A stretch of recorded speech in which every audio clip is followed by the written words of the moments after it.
Hello everyone, welcome back to my YouTube channel. I am Suklin Kaur and I cleared CA Foundation Jan 2026 attempt with distinction and I scored 68 marks in business law.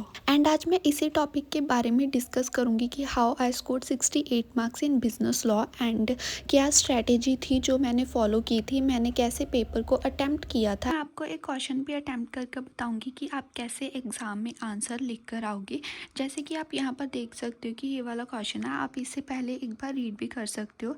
इस question में mainly ये कहा हुआ है, एक कशिश है वो artificial jewellery का बिजनेस कर रहा था, बट अभी उसने नमन को बिजनेस सोल्ड कर दिया। जैसे ही उसने सोल्ड किया और कशिश और नमन ने अग्रीमेंट किया कि कशिश नेक्स्ट 1 ईयर के लिए artificial jewellery and real diamond का बिजनेस नहीं करेगा, बट कशिश ने नेक्स्ट 2 मंथ्स में एक नया शोरूम खोल लिया रियल डायमंड ज्वेलरी का।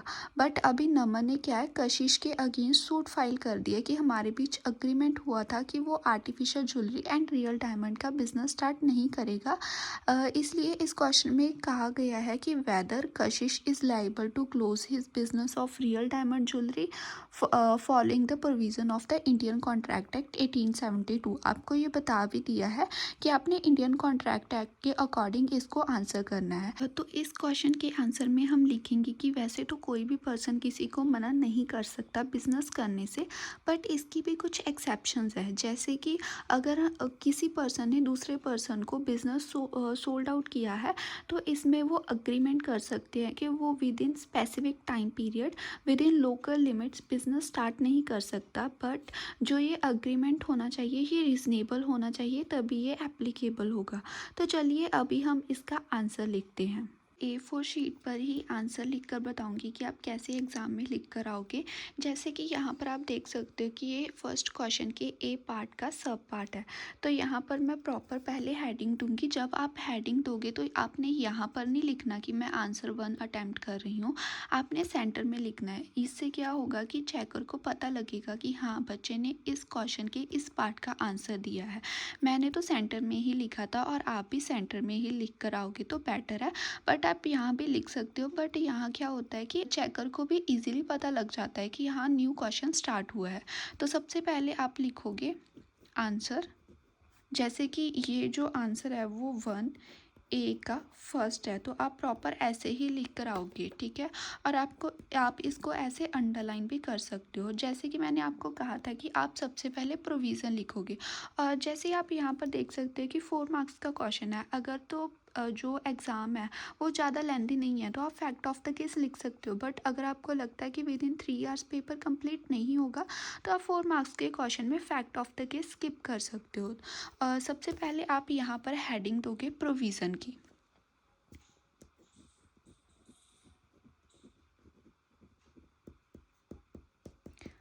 जैसे कि इस क्वेश्चन में एक्सेप्शंस के रिगार्डिंग ये क्वेश्चन है, तो इसमें जो जनरल रूल है पहले हम वो लिखेंगे, उसके बाद जो ये एक्सेप्शन पर क्वेश्चन है हम वो लिखेंगे। सबसे पहले हम इसमें लिखेंगे कि एज़ पर। जैसे कि मोस्टली क्या होता है कि सेक्शन हमें याद नहीं रहते, तो आप सेक्शन को स्किप कर सकते हो। मैंने भी सेक्शंस नहीं लिखे थे, आप जस्ट इंडियन कॉन्ट्रैक्ट एक्ट लिख सकते हो। जैसे as per relevant provisions of the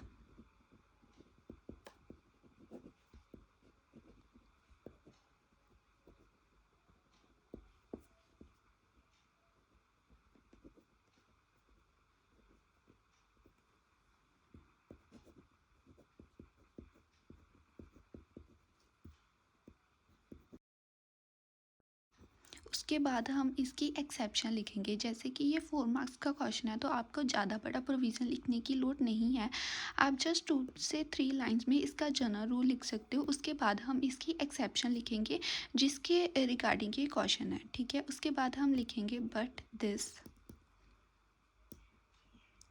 case has exceptions also. उसके बाद आप इसकी एक्सेप्शन जो है वो लिख सकते हो।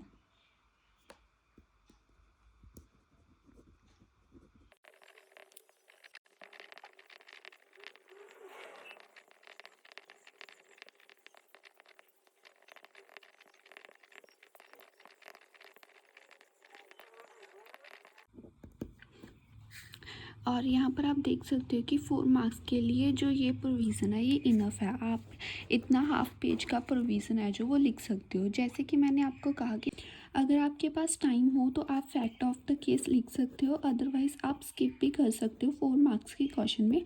बट अगर 5, 6, 7 मार्क्स का क्वेश्चन आता है तो उसमें तो आप फैक्ट ऑफ द केस लिख कर आओगे ही। जैसे कि आप देख सकते हो कि ये क्वेश्चन था और इसमें आप फैक्ट ऑफ द केस ये लिखोगे कि उन्होंने कॉन्ट्रैक्ट किया था बट आफ्टर 2 मंथ्स कशिश ने बिजनेस स्टार्ट कर लिया एंड नमन ने सूट फाइल कर दी। आप यही फैक्ट ऑफ द केस में लिख कर आओगे और फैक्ट ऑफ द केस आप अपनी लैंग्वेज में भी लिख सकते हो। एंड लास्ट में आप कंक्लूजन लिखोगे। आप एनालिसिस एंड कंक्लूजन भी लिख सकते हो बट मैं यूजली कंक्लूजन की ही हेडिंग देती हूँ।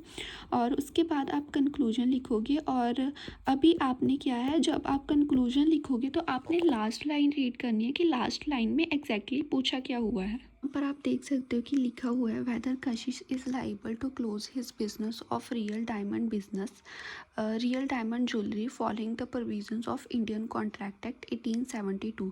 तो हमें पता है कि एक्सेप्शन के अकॉर्डिंग वो लाइबल नहीं है क्योंकि आर्टिफिशियल ज्वेलरी का बिजनेस उसने सोल्ड आउट किया है, ना कि रियल डायमंड ज्वेलरी का। तो हमने यहाँ पर लिखा है कि जो रीजनेबल लिमिट होनी चाहिए, ऐसे नहीं है कि वो कुछ भी अग्रीमेंट कर सकते हो। जो बिज़नेस वो पहले कर रहा था वही बिज़नेस अगर वो सोल्ड आउट कर रहा है तो वो वही नेचर का बिज़नेस वो स्टार्ट नहीं कर सकता, बट कोई अदर बिज़नेस तो स्टार्ट कर सकते हैं। और यहाँ पर जो है रियल डायमंड का बिज़नेस स्टार्ट किया हुआ है, ना कि ज्वेलरी का। तो इसलिए जो कशिश है वो लाइबल नहीं है क्लोज करने के लिए बिज़नेस। तो यही हम यहाँ पर लिखेंगे, नो कशिश इज़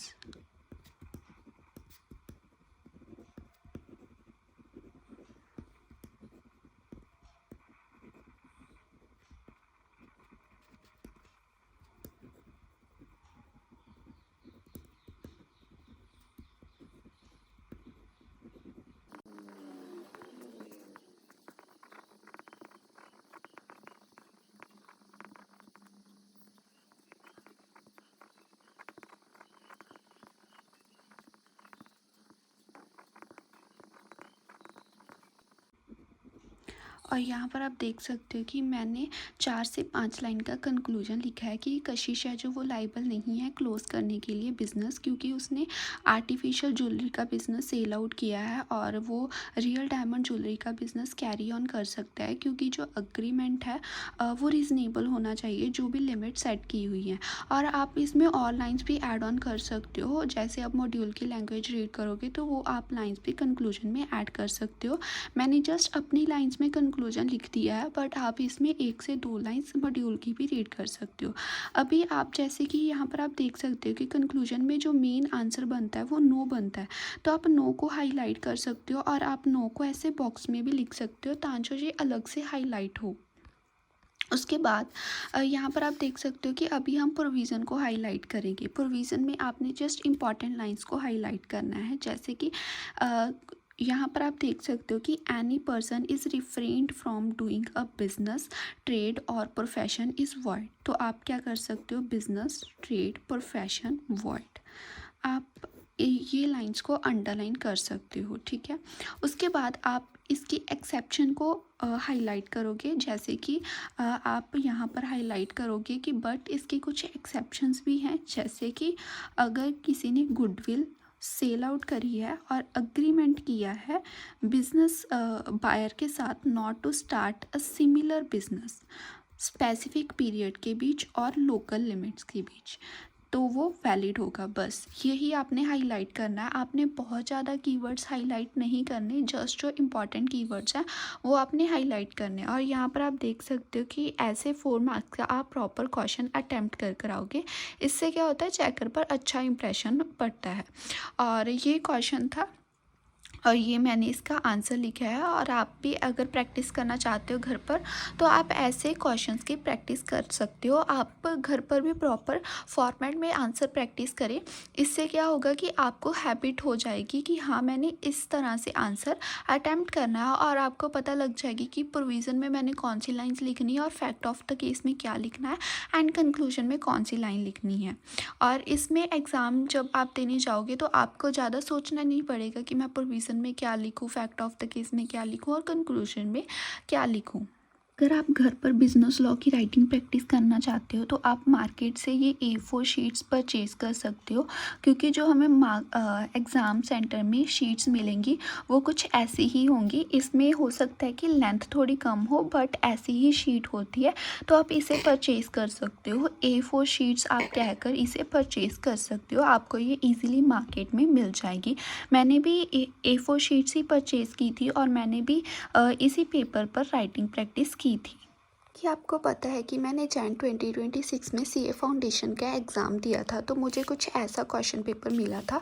और जैसे ही हमें क्वेश्चन पेपर मिलता है ना तो हम कंफ्यूज हो जाते हैं कि हम कौन सा क्वेश्चन स्टार्ट करें और कौन सा बाद में करें, कौन सा पहले करें। क्योंकि ये होता है कि हमने स्टार्टिंग में पेपर प्रेजेंटेशन अच्छी करनी होती है, तो हमें वो क्वेश्चन स्टार्ट करना आता है जो हमें अच्छे से आता है। सो मैंने क्या किया था, जो स्टार्टिंग में हमें 15 मिनट्स मिलते हैं, रीडिंग टाइम मिलता है, उसमें मैंने एक बार सारे क्वेश्चंस गो थ्रू कर लिए थे। जो फर्स्ट क्वेश्चन होता है ये तो कंपलसरी ही होता है, तो इसको मैंने स्टार्टिंग में रीड नहीं किया था, इसलिए आप देख सकते हो कि यहाँ पर कोई भी मार्क नहीं लगा हुआ। तो मैंने सबसे पहले क्वेश्चन रीड करने स्टार्ट कर दिए थे, और यूजली जो टीचर्स भी कहते हैं कि लास्ट वाले क्वेश्चंस ईजी आते हैं, तो मैंने स्टार्टिंग में लास्ट वाले क्वेश्चंस ही रीड किए थे। और यहाँ पर आप देख सकते हो कि जो ये 6th क्वेश्चन है ये मैंने सेकेंड नंबर पर अटैम्प्ट किया था। और उसके बाद जो मैंने ये 4th क्वेश्चन है ये मुझे इजी लगा था, तो ये मैंने फर्स्ट नंबर पर अटैम्प्ट किया था, ठीक है। और उसके बाद मैंने यहाँ पर साथ भी में लिख भी लिया था कि मैं कौन सा क्वेश्चन पहले अटैम्प्ट करूँगी, कौन सा बाद में। और ये क्वेश्चन मैंने तीसरे नंबर पर अटैम्प्ट किया था। और जो ये वाला क्वेश्चन है इसमें मुझे थोड़ा डाउट था, मुझे ये वाले दोनों क्वेश्चन और ये वाला क्वेश्चन आता था, बट मुझे ये वाले केस स्टडी में थोड़ा डाउट था, तो मैंने इसको साइड में रख लिया था। बट फिर मैंने इसको 4th नंबर पर अटैम्प्ट किया था, एंड लास्ट में मैंने फर्स्ट क्वेश्चन है जो वो अटैम्प्ट किया था, क्योंकि फर्स्ट क्वेश्चन कंपल्सरी होता है तो इसमें वो थोड़ा डिफ़िकल्ट क्वेश्चंस डाल देते हैं, तो इसलिए मैंने ये क्वेश्चन लास्ट में किया था। और इसमें भी जो ये फर्स्ट केस स्टडी थी ये इजी ही थी, और उसके बाद जो ये बी पार्ट था ये भी इजी था। फर्स्ट पार्ट में थोड़ी सी कन्फ्यूज़न थी, बट जो ये बी पार्ट था ये इजी था, एंड जो ये वाले 2 क्वेश्चन थे ये तो बिल्कुल ही इजी थे। तो ऐसे मैंने अपना क्वेश्चन पेपर है जो वो उसको 15 मिनट में एनालाइज़ किया था कि मैं कौन सा क्वेश्चन पहले करूँगी और कौन सा बाद में। तो आपने भी ऐसे ही मार्क कर लेना है कि ये क्वेश्चन मैं इस नंबर पर अटैम्प्ट करूँगी और इसको इसके बाद अटैम्प्ट करूँगी। इससे क्या होगा कि आपका टाइम सेव होगा, आपको पता रहेगा कि मैंने ये क्वेश्चन पहले अटैम्प्ट करना है और ये बाद में। सो इससे आपका टाइम जो है वो वेस्ट नहीं होगा और आप विदिन 3 आवर्स अपना पेपर कंप्लीट कर पाओगे। कि आपको पता है कि इस बार बिज़नेस लॉ का पेपर लेंथी आया हुआ था, तो इसमें ये होता है कि अगर पेपर लेंथी आ जाए तो आपने अपनी स्पीड मेंटेन करनी होती है। जैसे कि आप यहाँ पर देख सकते हो कि ये सेकंड क्वेश्चन का ए पार्ट है और इसमें भी 3 सब पार्ट्स थे। यहाँ आप देख सकते हैं कि 2 इस पेज पर है एंड थर्ड सब पार्ट यहाँ पर है, और बी पार्ट के भी 2 सब पार्ट्स थे एंड सिमिलरली सी के भी 2 सब पार्ट्स थे। और जो ये थर्ड क्वेश्चन था ये सबसे ज़्यादा लेंथी क्वेश्चन था, तो इसीलिए मैंने ये क्वेश्चन को स्किप किया था। और आपने भी ऐसे ही करना, जो आपको क्वेश्चन लेंथी लगे आपने उसको स्किप कर देना है, क्योंकि इससे आपका पेपर कंप्लीट नहीं होगा, ठीक है। तो ये क्वेश्चन मैंने लीव कर दिया था, बट जिसने भी ऐसे क्वेश्चन अटैम्प्ट करने होते हैं 2 मार्क्स वाले, मैं उनको सजेस्ट करूँगी कि जैसे हम कहते हैं कि लॉन्ग क्वेश्चन में आपने प्रॉपर फॉर्मेट में आंसर लिखना होता है, बट अगर 2 मार्क्स में क्वेश्चन भी आता है तो आप प्रॉपर हेडिंग लिख कर आओ, provision and fact of the case मत लिखो, बट साथ में कंक्लूजन लिखो। प्रोविज़न एंड कंक्लूजन ये 2 हेडिंग आप जरूर डाल कर आओ, इससे चेकर पर अच्छा इंप्रेशन पड़ता है। जैसे कि मैंने ये वाला क्वेश्चन अटैम्प्ट किया था, ये वाला 4th वाला, इसमें भी आप देख सकते हो कि इस पार्ट में काफ़ी सब पार्ट्स हैं। इसमें आप देख सकते हो कि 3 सब पार्ट्स हैं, तो इसमें मैंने प्रॉपर हेडिंग दी थी प्रोविज़न एंड देन कंक्लूजन लिखा था। मैंने फैक्ट ऑफ द केस नहीं लिखा था क्योंकि ये लॉन्ग क्वेश्चन नहीं था, बट शॉर्ट क्वेश्चन में भी मैंने प्रोविज़न लिखा था एंड देन कंक्लूजन लिखा था। अभी हम बात करेंगे राइटिंग प्रैक्टिस की। जैसे हमें टीचर्स भी कहते हैं कि आप एग्ज़ाम से 1 या 2 मंथ पहले राइटिंग प्रैक्टिस स्टार्ट कर दें। तो मैंने भी यही करा था कि स्टार्टिंग में तो मैं जस्ट लेक्चर्स अटेंड करती थी, अगर मुझे टाइम मिलता था तो मैं मॉड्यूल रीड कर लेती थी। बट मैंने स्टार्टिंग से ही राइटिंग प्रैक्टिस स्टार्ट नहीं की थी। अगर आपको लगता है कि मैं एंड टाइम पे जाकर प्रैक्टिस नहीं कर सकती क्वेश्चंस की, तो आप स्टार्टिंग से कर सकते हो। बट मुझे पहले ये था कि मैं एक बार अपना सिलेबस कंप्लीट कर लूँ और मॉड्यूल को रीड कर लूँ। अगर मैंने सिलेबस कंप्लीट किया होगा और मॉड्यूल रीड किया होगा तो क्वेश्चंस तो मैं खुद भी लिख लूँगी। और मुझे राइटिंग प्रैक्टिस का इतना नहीं था, मुझे ये था कि मैं एक बार अपना सिलेबस कंप्लीट कर लूँ। तो जब मेरा सिलेबस कंप्लीट हो चुका था और मैंने मॉड्यूल रीड कर लिया था, उसके बाद मैंने राइटिंग प्रैक्टिस स्टार्ट की थी। और यहाँ पर आप देख सकते हो कि जब मैं घर पर भी प्रैक्टिस करती थी तो मैं प्रॉपर फॉर्मेट में आंसर लिखती थी। यहाँ पर आप देख सकते हो कि मैंने बहुत सारे क्वेश्चन सॉल्व किए हुए हैं। मैं जस्ट आंसर ही लिखती थी, मैं क्वेश्चंस है जो वो नहीं लिखती थी। और यहाँ पर आप देख सकते हो कि मैंने प्रॉपर फॉर्मेट में लिखा है, like provision, fact of the case and then conclusion. आप यहाँ पर एनालिसिस एंड कंक्लूजन भी लिख सकते हो। अगर आप कंक्लूजन लिखोगे तो ये भी ठीक है। मैंने एग्ज़ाम में भी कंक्लूजन ही लिखा था, एनालिसिस एंड कंक्लूजन हेडिंग नहीं दी थी, जस्ट कंक्लूजन की ही हेडिंग दी थी। और यहाँ पर आप देख सकते हो कि मैंने जितने भी क्वेश्चंस अटैम्प्ट किए हुए हैं वो प्रॉपर फॉर्मेट में किए हुए हैं, ठीक है। और यहाँ पर आप देख सकते हो कि मैंने अंडरलाइनिंग भी की हुई है। बट आप देख सकते हो कि मैंने बहुत ज़्यादा अंडरलाइनिंग नहीं की हुई है, मैंने जस्ट किसी किसी वर्ड को अंडरलाइन किया हुआ है। जो आपको लगता है कि हाँ ये इंपॉर्टेंट कीवर्ड है, आपने उसको ही हाईलाइट करना है। और यहाँ पर आप देख सकते हो कि मेरी राइटिंग तो इतनी अच्छी नहीं है, बट मैंने 1 से 2 लाइन्स लीव की हुई हैं। इससे क्या होता है कि जो क्वेश्चंस आपने अटेम्प्ट किया होता है वो नीट एंड क्लीन लगता है। और यहाँ पर आप देख सकते हो कि प्रॉपर हेडिंग है प्रोविज़न की, एंड देन मैंने लाइन्स भी लीव की हुई है ताकि पेपर प्रेजेंटेशन अच्छी लगे, एंड मैंने अंडरलाइनिंग भी की हुई है। और यहाँ पर आप देख सकते हो कि ये मैंने प्रॉपर अटेम्प्ट किया हुआ है। हो सकता है इसमें लैंग्वेज थोड़ी इधर उधर हो, क्योंकि मैं यहाँ पर खुद प्रैक्टिस कर रही थी।